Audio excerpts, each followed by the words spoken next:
Assalamualaikum warahmatullahi wabarakatuh.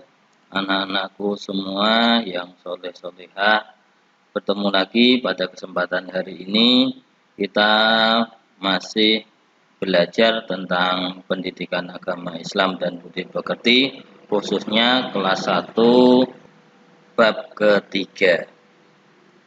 Tapi seperti biasa anak-anakku, sebelum kita belajar, mari kita berdoa bersama-sama. Bismillahirrahmanirrahim. Raditu billahi robba wa bil islami dina wa bi Muhammadin nabiyyan wa rasula. Rabbi zidni ilma warzuqni fahma. Amin ya rabbal alamin. Anak-anakku semua yang kami sayangi, pada kesempatan hari ini kita akan belajar bab ketiga. Aku suka membaca basmalah dan hamdalah. Pada gambar di sini, ini adalah gambar keluarga yang sedang mau makan. Mereka berdoa dan membaca basmalah terlebih dahulu sebelum mereka makan bersama-sama. Basmalah dan hamdalah adalah termasuk salah satu dari kalimat thayyibah. Apa itu kalimat thayyibah? Kalimat thayyibah adalah kalimat-kalimat yang baik.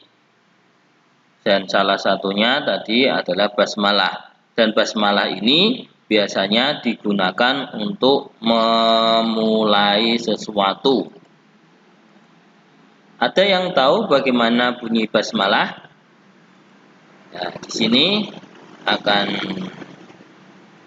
Bapak ajarkan, yaitu bunyi dari basmalah Bismillahirrahmanirrahim, yang artinya dengan menyebut nama Allah yang Maha Pengasih lagi Maha Penyayang. Basmalah sendiri itu digunakan, bisa kita gunakan untuk yang pertama sebelum berangkat sekolah. Jadi sebelum kita berangkat sekolah, kita awali dengan baca basmalah. Sebelum memulai belajar, seperti tadi, kita sebelum belajar membaca basmalah dan doa. Sebelum mengerjakan tugas dan ujian, sebelum naik sepeda, sebelum makan maupun minum, sebelum tidur dan lain sebagainya. Pokoknya ketika kita mau mengawali sesuatu, maka kita terlebih dahulu membaca basmalah, yaitu Bismillahirrahmanirrahim. Nah, seperti gambar di sini, ada anak-anak yang sedang berpamitan kepada bapak ibunya untuk berangkat sekolah. Sebelumnya mereka mengawali dengan membaca basmalah.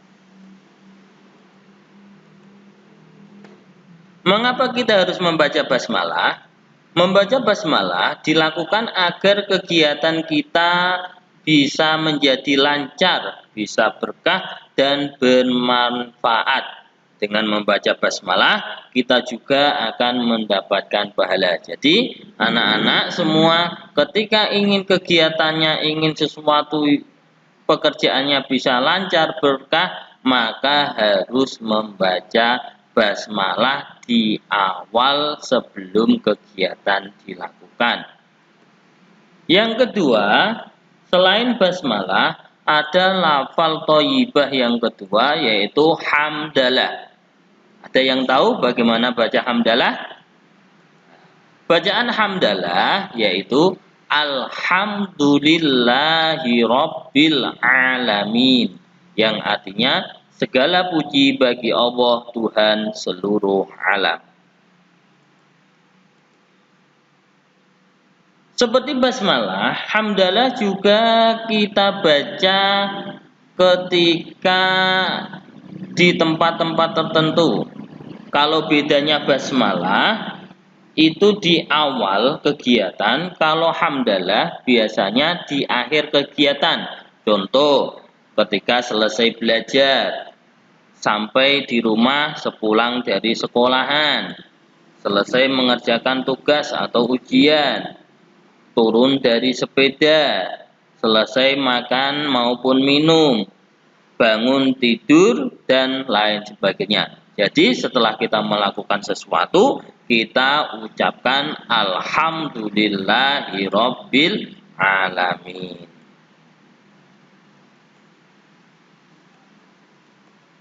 Mengapa kita harus membaca hamdalah?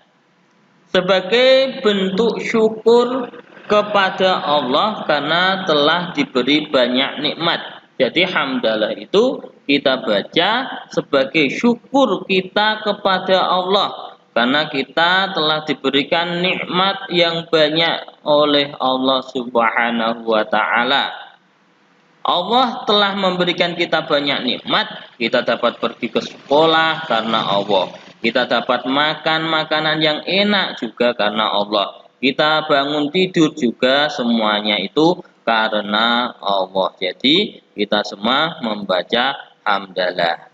Nah, cukup sekian pelajaran yang bisa Bapak sampaikan. Sebelumnya ini ada rangkuman. Yang pertama, basmalah dan hamdalah termasuk kalimat thayyibah. Berikutnya, basmalah dibaca sebelum memulai melakukan kegiatan yang baik. Lafal basmalah, bismillahirrahmanirrahim. Sedangkan hamdalah dibaca setelah selesai melakukan kegiatan yang baik. Lafalnya hamdalah yaitu alhamdulillahirabbil alamin. Cukup sekian materi kali ini. Kurang lebihnya mohon maaf. Billahi taufiq wal hidayah. Wassalamualaikum warahmatullahi wabarakatuh.